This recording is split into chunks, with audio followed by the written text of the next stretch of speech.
This is Samantha and Desi. It's your boy, Remoy, George Phillip, the first. And this is Maskulinity. It's been a while since we have been here, but it's nice to be back on the airwaves. Yeah, it's good to be back. Let me tell you something. Like, I grew up in my mother's kitchen, and maybe that's a lot of the reason of why, like, I'm a little bit more attuned to gender dynamics, because I grew up in a predominantly, like, female household, my mom's kitchen, my grandma's kitchen. And when I say that, I was witness to a lot of, like, momentary and then running to get like a Band-Aid or something because they chipped off part of their finger with a knife.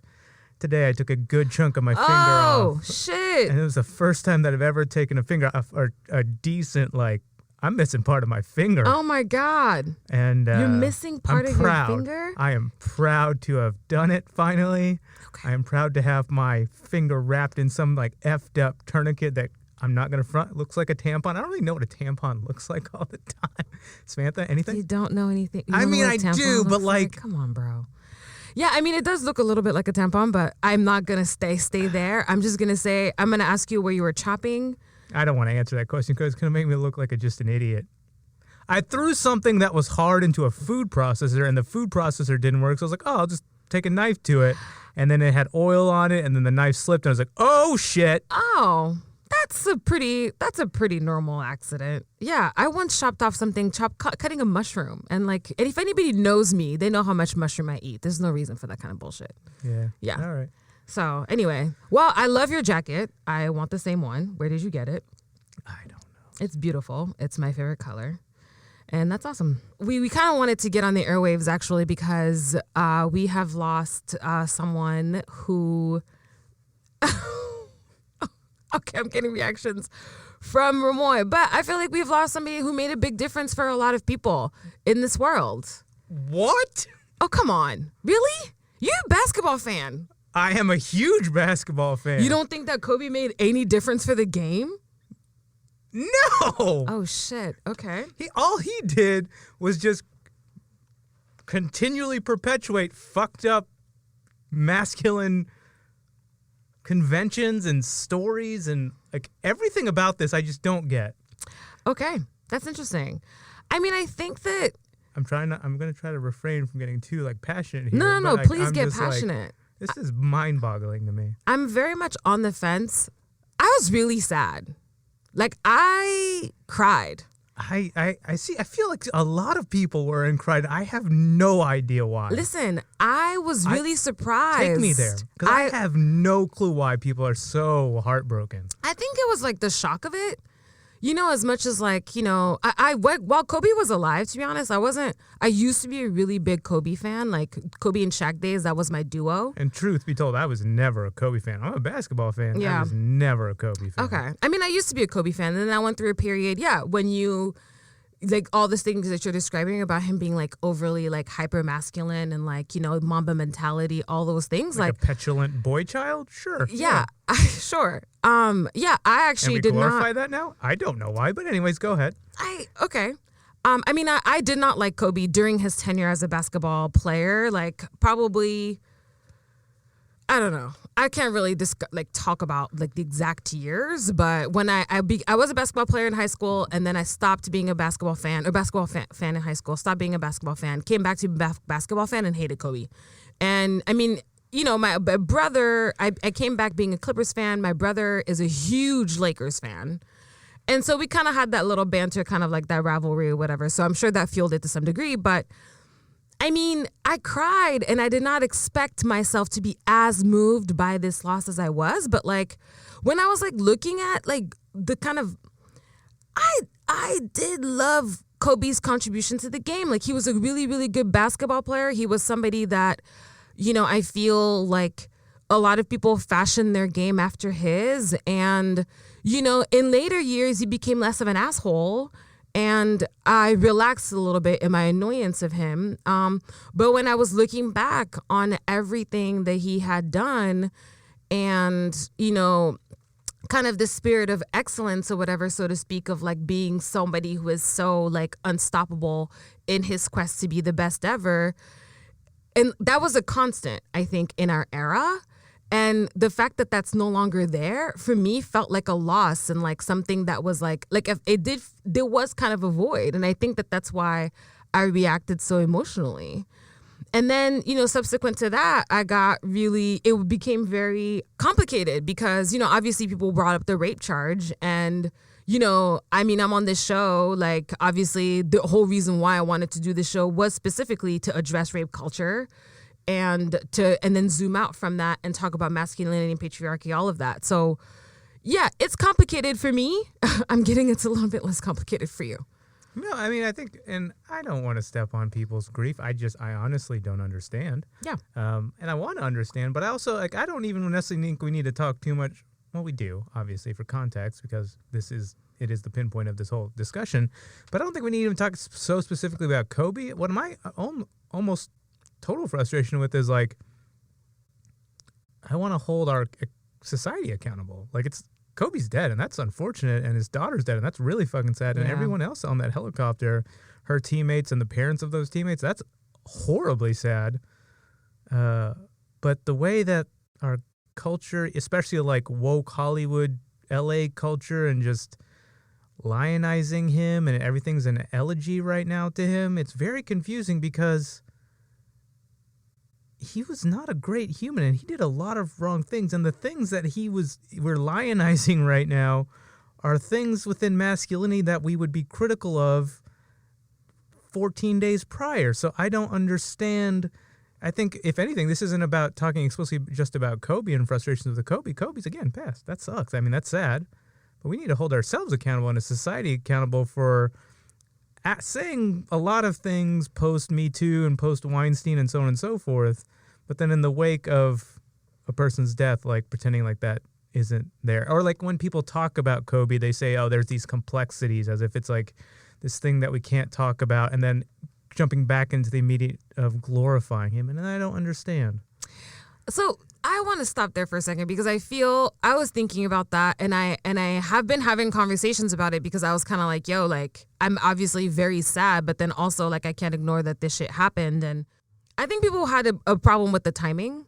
It was like, people were like, what the fuck, Kobe, blah, blah, blah. And it was like, in the same vein, you have people who are like, yo, but he was a rapist, which, like, it's interesting because when people say that about other folks, like when Jeff Epstein died, I mean, granted, it's not the same kind of level, but in terms of, like, if we're talking about Kobe kind of, being a pretty strong symbol of, like, masculinity with a hard K, you know what I mean? Like, it doesn't necessarily, like, his transgressions don't necessarily have to be on Epstein level or on Weinstein level for us to kind of take a look at somebody and be like, listen, like, sure, he didn't do a lot of these things, but in terms of, like, what he represented or whatever, like, an argument could be said for, like, this person, yes, was valuable, but there are a lot more problematic issues than we're willing to confront.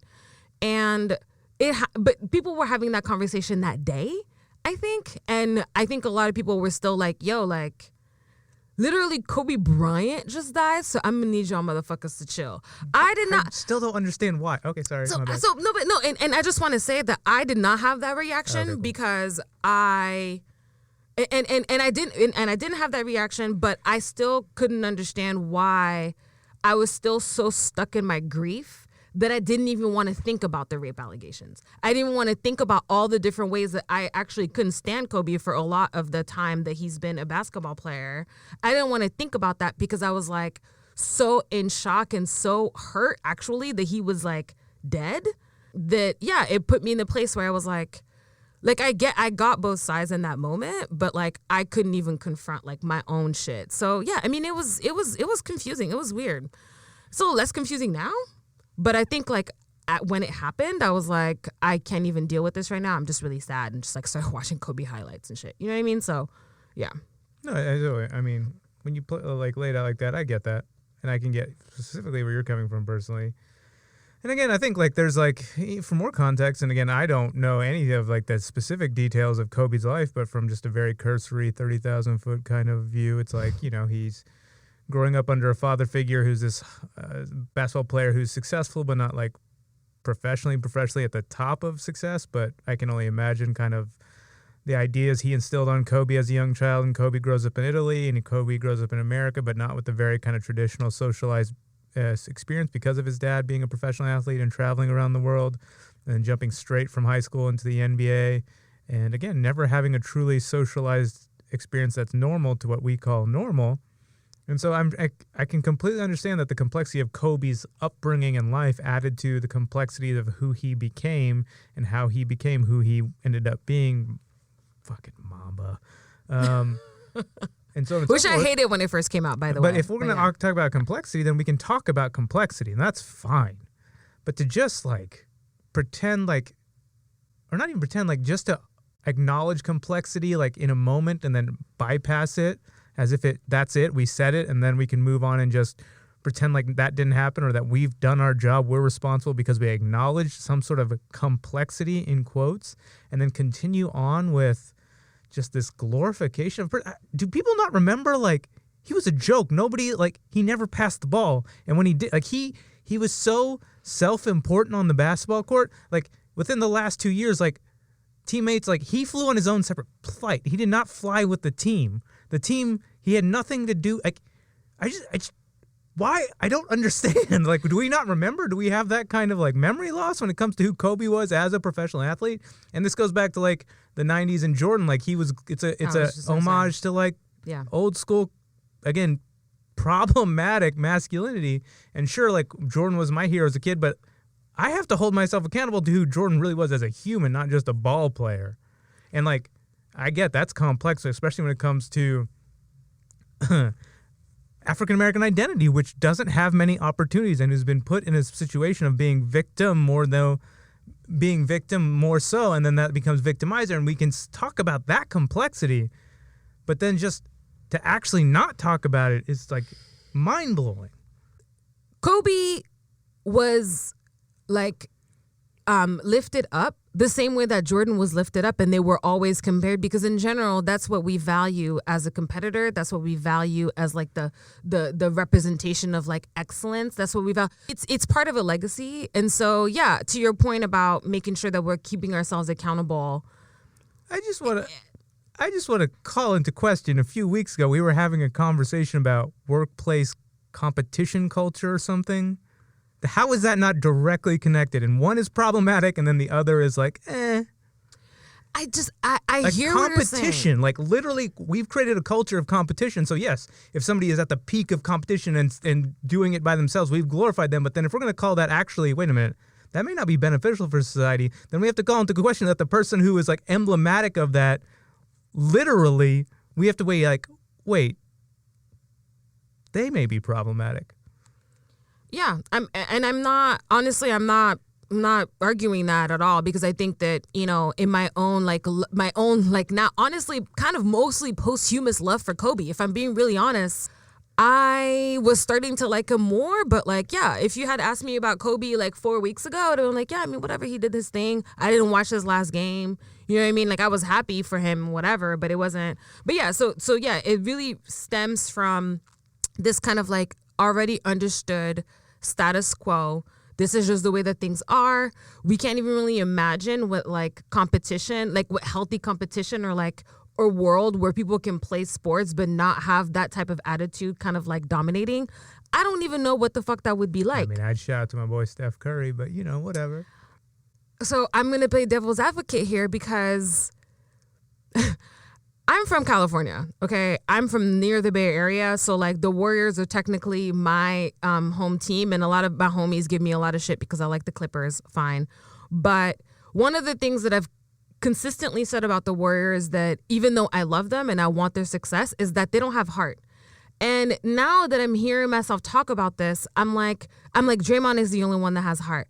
I also can't stand Draymond Green, because Draymond Green also has a lot of those like masculinity, hard K type of traits, where the rest of the Warriors are kind of like the more, you know, like, yeah, they're talented. They're really talented, but they don't really have that type of grit. And so, yeah, like I'm kind of calling myself out, because I've said this very thing about the Warriors. I'm also looking at the fact that, yeah, the Warriors have what, like 2 rings now? 3 rings? So they have 3 rings.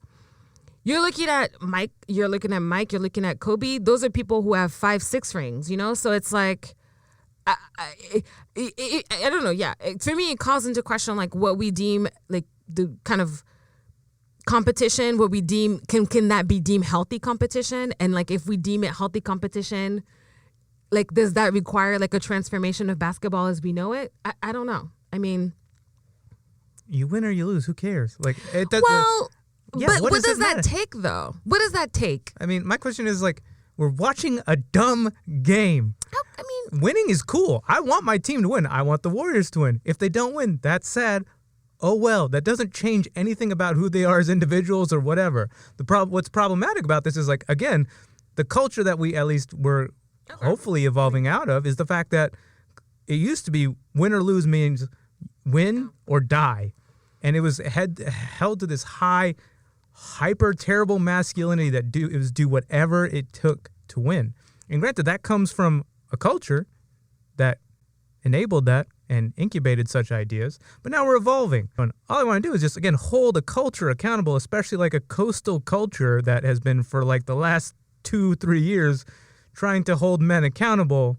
And then in like 5 seconds, this man who had a tragic young death, and his daughter, oh my gosh, and their family, oh my gosh, and all the people on the helicopter, incredibly tragic, can't use that same level of thorough, like, thoughtfulness when it comes to holding this idea of a person accountable and how that will affect the next generation. Like, I just don't know what this means to, and who am I? Fuck me for saying this. I don't want to step above, but the women who have been put in similar situations and then dragged through the mud and called and slut-shamed and been belittled and demeaned by men because of masculine privilege and entitlement. Like, I don't know what that feels like, and I can't even imagine what that feels like. But again, we've been glorifying this man for like a week straight, like and it doesn't even take into account, like, I just, like, it blew my mind. Like, nobody was like, or at least in my little internet bubbles, like, what did the person or persons on the other side, like, what are they feeling? Like, the persons who, I hate the word accuser, or the person, I hate the word victim in this sense, but like the person who's on the other side of that terrible 2003, 2004 event in Colorado, like, what are they feeling? What is, obviously Vanessa, his wife, and everybody's talking about her, that's, yes, please. But it just, I don't get it. Like, we were literally doing so good as a culture of like holding men accountable, and then. Okay. I feel what you're saying. Okay. Like, I don't think that this is like us, like, I don't think this is like a 3 steps forward, 2 step back type of thing. I hear, although I definitely hear you. Sure. You know, like, the Harvey Weinstein trial is going on right now. You know what I mean? So it's not like we're like, and granted, obviously these are two very different individuals who have very different impacts on the world and all of that. But I don't want to take away from the progress that we've had because, you know, people are sad that Kobe Bryant died. And because I really do think that that's what's happening. And I feel like if we give it a little bit longer, we're actually going to start having more of those bridging conversations, right? Because, like, for me, I'm like, okay, I'm thinking about so there are a couple of things to discuss here, okay? You know, a lot of people have been talking about, you know, posthumously about how, like, the impact that Kobe has had on women's basketball. People are talking, well, okay. He's been a big fan and supporter, sure. Big proponent, big Only fan. since, because he has daughters, Because though. he has a daughter. Sure. I was actually online looking for evidence of him, like, speaking on behalf of women getting paid more, for example. Speaking on behalf of, you know, making sure that people are like, no, like, you need to tune into WNBA games and, like, actually support, you know, the games. That's not actually what was going on. Like, players and coaches alike were super juiced that, like, Kobe Bryant was, like, showing up because his daughter wanted to play for UConn and things like that. And, like, that's dope, you know, and, like, his presence there because of the magnitude of who he was makes a difference. And no shade, but, like, I didn't hear anything about him, like, becoming, like, a proponent and being like, yo, like, we actually need to do what we got to do to make sure that these women get paid at least a fair amount. Like, as I read something like the maximum base salary used to be $115,700 for the WNBA and got raised to, like, I think it's like $225K or something, shit like that. The NBA, $109 million for like base salary for like an extended contract or some shit like that. I was like, I want to read back posthumously and feel bad that I didn't know that he was saying that type of shit. Unfortunately, that is not what I found. I'm not saying that he didn't feel that way. I'm not saying anything like that, but I just want to also kind of like call out, and also I'm calling myself out in this sense because like, you know, you were speaking a little bit about like, you know, the way that, you know, African American are being are treated in the society, right? And kind of like their perception of themselves and how our perception of them really as a society, and then how that definitely contributes to the way that Kobe is being kind of like, I don't know what the right word is, but like, you know, worshipped right now or whatever. And that's part of it's part of like this fucked up kind of like class race thing, but it also is one of those things where like we're kind of accepting the bare minimum in a way, right? We're like, oh, he showed up because he and his daughter were always there. I mean, I heard about him like, you know, calling people and like FaceTiming people before they were about to go to games and shit, and like having like, you know, spending like half an hour meetings or whatever, doing stuff like that, which is honestly dope. I'm saying like someone with Kobe's stature, like he actually could have made a difference on some structural level about that. And like when people were talking about, you know, what he's done for women's basketball, that's kind of the shit that I was expecting to find. And I'm kind of like, okay, you know, we're talking about this like culture and like patriarchy is just kind of more of the same, that we're holding him to such a little standard in terms of what he could have done for women's basketball, which honestly is only happening because his daughter was raw at basketball. That's one thing that I want to point out, because I do want us to make sure that when we have people who have blessings on blessings on blessings, that they're not being held to like the bare minimum of standard because they're simply doing something when there is so much that they can do. Because at the end of the day, to your point about Kobe being kind of like the epitome of like the mask of masculinity on that real hardcore competition at the highest level, if they're not actively questioning that at the level that they're at, it sucks to say that they have such a responsibility, but there's a way in which they're perpetuating it on like a very global level. And again, it's not even necessarily that like that overt masculinity, right? Because he was dialing back and like trying to like be a better person or whatever, but it's like still kind of like that bare minimum is not being perpetuated. It's like, oh, Kobe did this, like it's cool. And it's like, you know, somebody looks at that and just like thinks it's amazing, and it's like, no, but like, and then you know, when they look at that, they look at what they can do, because everybody's all inspired by Kobe. So it's like they're looking at what they can do, and so that becomes then kind of like a microcosm of even that. And I'm just like, we gotta want more, we gotta want higher, we gotta hold people accountable to more. So then what would you say if like a person just like, you know, and here I'm playing devil's advocate, what would you say to a person who said, well, he was just a basketball player? I mean, I would have a lot to say about that. Kobe got an Oscar. He was definitely more than a basketball player. He was like turning himself into like a tech giant, apparently, which I just found out. Apparently he was like I don't know if it's like an app or whatever. I haven't looked into all the details, but he was definitely expanding his legacy as a businessman, but also just like as a creative thinker, as somebody who wanted to actually, like as a storyteller. He was a filmmaker, a producer, whatever. I mean, I'm not sure exactly kind of like the position, but you know what I mean? Like that short film was trash. Anyways, keep going. I mean, but like he got an Oscar. Yeah, because it shows how the crony, that there's no meritocracy in the world. But anyways, keep going. Yeah. So I'm just like, Kobe had that influence. You know what I'm saying? So it's like for him to come out and get an Oscar 2 years after he fucking, you know, got done with, you know, because when I saw that shit, I mean, of course, it's Kobe, that fool's excellent, blah, blah, blah. But it's like, what else could you have done with that excellent? Sure. Especially because right now is the time that people are listening. People are listening to that, you know? And like, basically you just showing up to a basketball game with your daughter is enough. I'm like, yo, that's dope. Like, shout out to Gigi. She was raw. Like, it was really beautiful to see that. And like, I don't really know if the impact on women's, that can be qualified as an impact of women's sports. Perhaps he was doing more than other people were doing. But like, homie, if you're getting paid millions and millions and millions of dollars, and a lot of them are trying to have like be thought leaders in their own right, I'm gonna need you to do a little bit more than that. Word. Yeah. I mean, I think Yeah, I think I'm glad we're having this conversation and that Me this too. conversation can be entertained out there.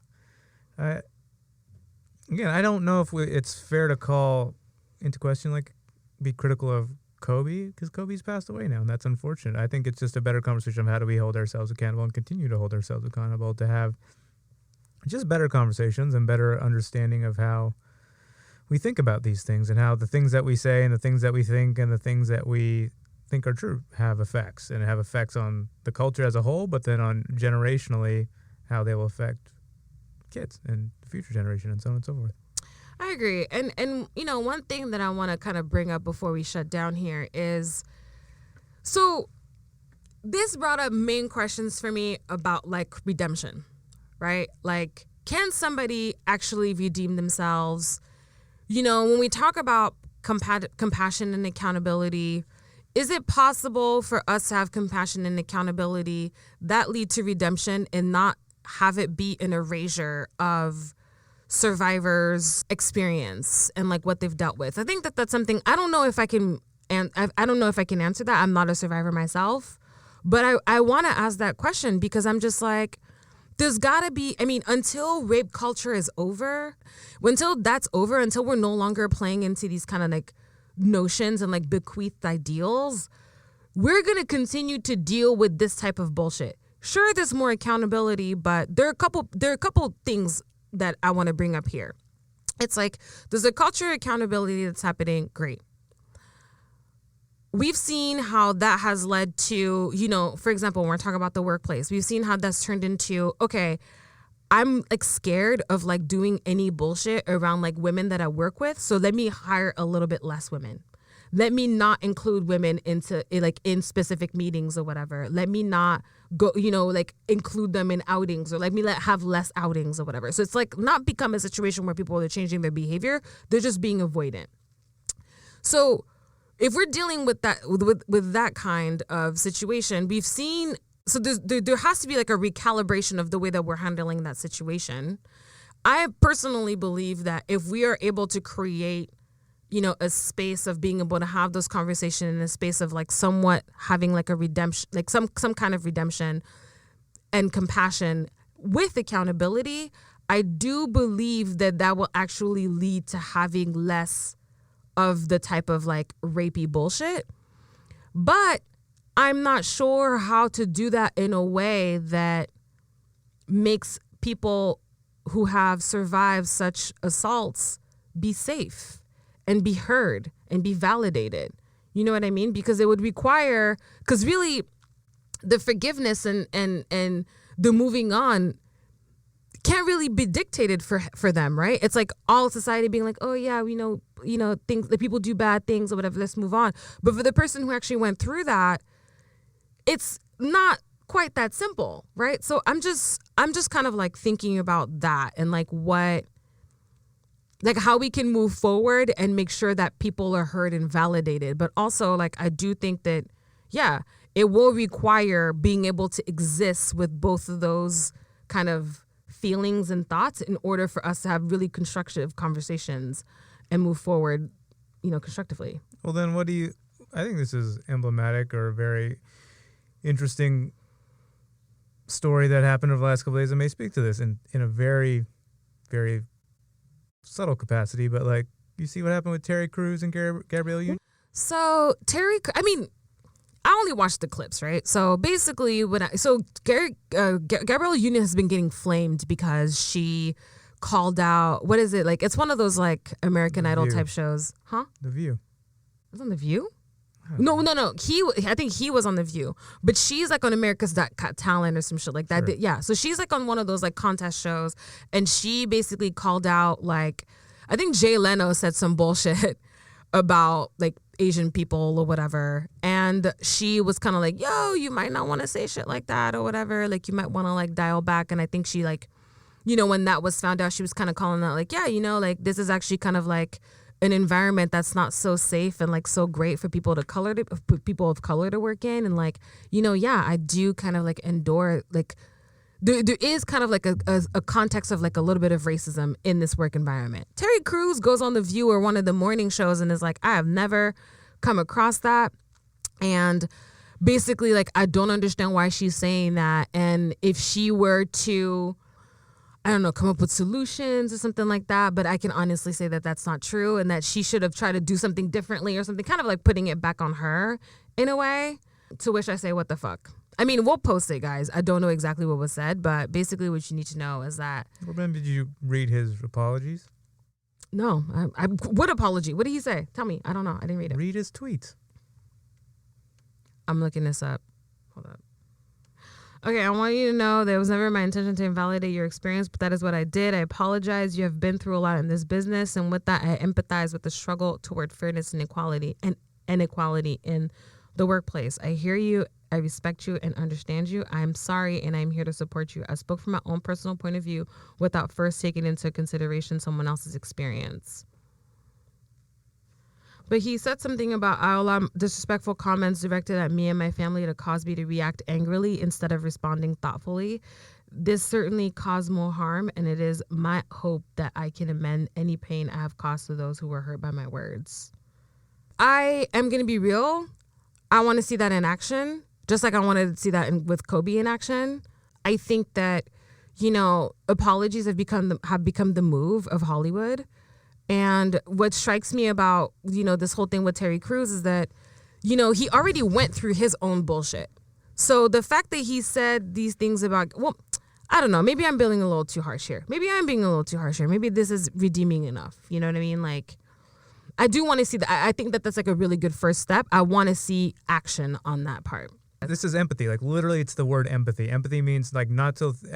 If you're seeing somebody who's experiencing some sort of pain, you go outside of your personal experience and you identify with them, and that the fact that they are human and they're experiencing something, and that you can sympathize with their experience, even though it's something that you may not know explicitly. Yeah. And so when it comes to, like, this avoidance that you're talking about, or, like, instead of, like, being more empathetic, but instead resulting into the fact of more self-preservation, it comes to the fact to the idea of masculinity, like this idea that men are first, or men are the humans, men are at the top of the food chain, and everything else is secondary or tertiary to that.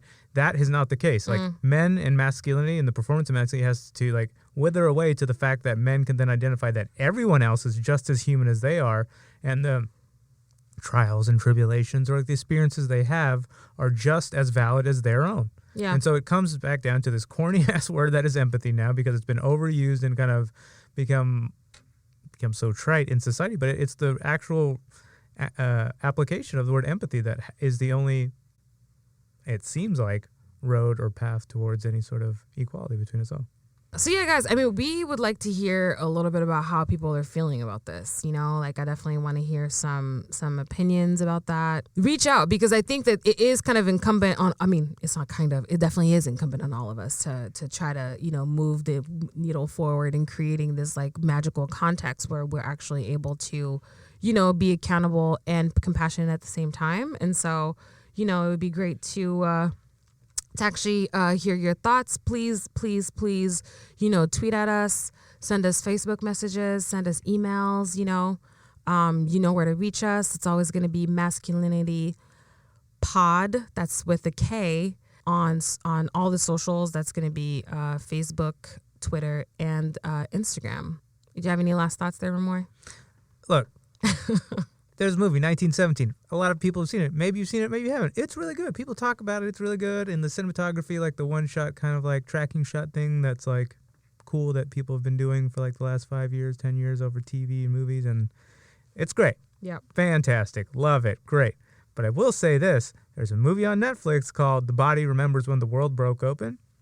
Does something very similar, but it's a story about two women, not in war, but in modern contemporary times, dealing with very explicit wars of class, indigenous identity, race, motherhood, and abuse. Will it get the same kind of acclaim and praise that 1917 has? Probably not, and that's unfortunate, but go peep that movie on Netflix, The Body Remembers When the World Broke Open. Think about it in contrast or in comparison with 1917, and you may have something to think about. That's all I got to say. The other thing that I wanted to say specifically about this is that the spirit of competition that we are experiencing here is based on capitalism. And that's that dog eat dog type of shit. That's that only one person will survive, and you gotta, like, actually base your entire being in making sure that you are that. And if you're not that, you're supporting it to that, and you're supposed to be supporting that in some way, shape, or form. And so I feel like that kind of like classist capitalist conversation can't really be, separate from like this context that we say that, we're looking to build. So just wanted to give you that last light thought. But yeah, you guys, thank you so much for listening, and make sure that you tell your friends. My name is Samantha and Remoy. Your boy Remoy, George Phil, be first. And this is Maskulinity. Thanks for listening.